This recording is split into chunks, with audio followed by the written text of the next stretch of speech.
ভোলা ভেটকি মাছ অনেক রকমভাবে হয়তো রান্না করে খেয়েছেন। আমার মতো করে একবার রান্না করে খেয়ে দেখবেন, এর স্বাদ কখনো ভুলতে পারবেন না। নমস্কার বন্ধুরা, আমি আলপনা সিম্পল এর টেস্টিতে আপনাদের সবাইকে স্বাগত। আজকের আমি শেয়ার করব ভোলা ভেটকি মাছের ঝাল। আমার চ্যানেলে নতুন বন্ধু হলে আমার চ্যানেলটিকে সাবস্ক্রাইব করে পাশে থাকার অনুরোধ রইল। অলরেডি যে বন্ধুরা আমার পাশে আছেন তাদেরকে জানাই অসংখ্য ধন্যবাদ। ভোলা ভেটকি মাছের ঝাল বানাবার জন্য এখানে 6 পিস ভোলা ভেটকি মাছ নিয়ে নিয়েছি। ভালোভাবে কেটে ধুয়ে পরিষ্কার করে নিয়েছি আর খুব তাজা দেখে মাছ নিয়েছি। মাছ সবসময় তাজা দেখে নেওয়াই ভালো।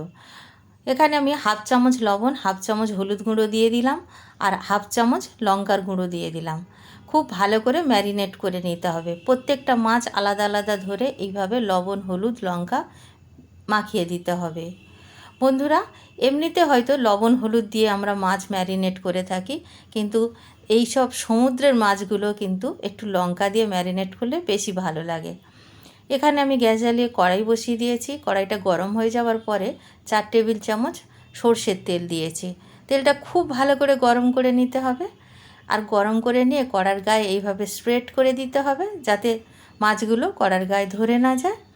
এখন আমি 3টে মাছ দিয়ে দেবো ভাজার জন্য। যেহেতু 6 পিস আছে, 2টো ব্যাচে ভেজে নেব। বেশি কড়া করে মাছগুলো ভাজবো না, মাঝামাঝি একরকম করে ভাজবো। তবে আপনারা যেমনভাবে নিজেরা প্রতিদিন খেয়ে থাকেন সেইভাবে আপনারা ভেজে নিতে পারেন। আমরা যেভাবে খাই সেইভাবে আমি ভেজে নিলাম। এখন আমি মাছটা ভেজে তুলে নিলাম। সেকেন্ড ব্যাচটাও আমি ভাজতে দিয়ে দেব। তার আগে আমি তেলটা আবারও একটু গরম করে নিয়েছি। ভালো করে তেল না গরম করলে মাছটা কিন্তু ধরে যেতে চায়। এখন আমি উল্টে পাল্টে মাছটাকে ভেজে নেব। দেখে নিশ্চয়ই বুঝতে পারছেন আমি কতটা ভাজছি। এখন আমাদের মাছটা ভাজা হয়ে গেছে, তুলে নেব।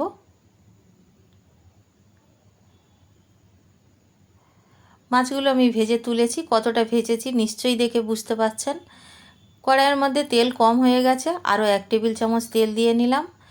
একটা বড় সাইজের পেঁয়াজ কুচিয়ে রেখেছিলাম, দিয়ে দিলাম। পেঁয়াজটা কিভাবে কুচিয়েছি দেখে নিশ্চয়ই বুঝতে পারছেন। এইভাবে কুচিয়ে নিতে হবে। একটু নাড়াচাড়া করে দিয়ে দেব পেঁয়াজ বাটা। এখানে আমি 2 টেবিল চামচ পেঁয়াজ বাটা দিয়ে দিলাম। আবারও একটু ভালো করে কষে নেব। 1 মিনিট মতো কষে নেবার পরে দিয়ে দেব আদা বাটা 1 চায়ের চামচ, রসুন বাটা 2 চায়ের চামচ। আবারও আমি কষে নেব। যতক্ষণ না কাঁচা গন্ধ আদা থেকে যায় ততক্ষণ আমরা এইভাবে আদা রসুনের গন্ধ যতক্ষণ না যায় কষতে থাকব। 2 মিনিট মতো কষে নিয়েছি মিডিয়াম আঁচে রেখে। এখন টমেটো একটা মিডিয়াম সাইজের পেস্ট করে রেখেছিলাম, দিয়ে দিলাম। আবারও আমি ভালো করে নাড়াচাড়া করে নেব। আর এই সময় মশলাটা দিয়ে দেব, তাতে মশলাটা আর পুড়ে যাবে না। এখানে আমি হাফ চামচ লঙ্কার গুঁড়ো দিয়ে দেব, হাফ চামচ হলুদ গুঁড়ো দিয়ে দেব, 1 চায়ের চামচ জিরার গুঁড়ো, স্বাদ অনুসারে লবণ দিয়ে দেব। লঙ্কাটা আপনারা আপনাদের পছন্দ মতো দেবেন। যদি আপনারা বেশি ঝাল খেতে চান বেশি দেবেন। আর এখানে আমি কাঁচা লঙ্কা ব্যবহার করব না, আপনারা চাইলে করতে পারেন। ভালো করে মশলাটা কষে নেব। কষতে কষতে যখন একদম শুকিয়ে যাবে মশলাটা, যখন এই রকম হয়ে যাবে তখন অল্প একটু জল দিয়ে দেব। অল্প একটু জল দিয়ে মশলাটাকে কষলে মশলাটা খুব ভালো কষা হবে।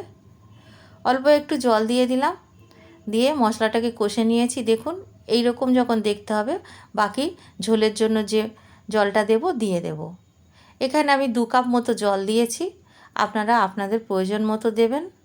ঝোলটা বেশি পাতলা থাকবে না, মাখো মাখো হবে, সেইভাবে আমরা জল দিয়ে দেব। ঝোলটা ফোটার অপেক্ষা করব। ফুট ধরার পরে 2 মিনিট মতো ফুটিয়ে নিতে হবে, যাতে কাঁচা জলের যে ব্যাপারটা থাকে সেটা যাতে ভালোভাবে ফুটে ঠিক হয়ে যায়। এখন আমি 2 মিনিট হয়ে গেছে, মাছ ভাজাগুলো দিয়ে দেব, দিয়ে নাড়াচাড়া করে নেব।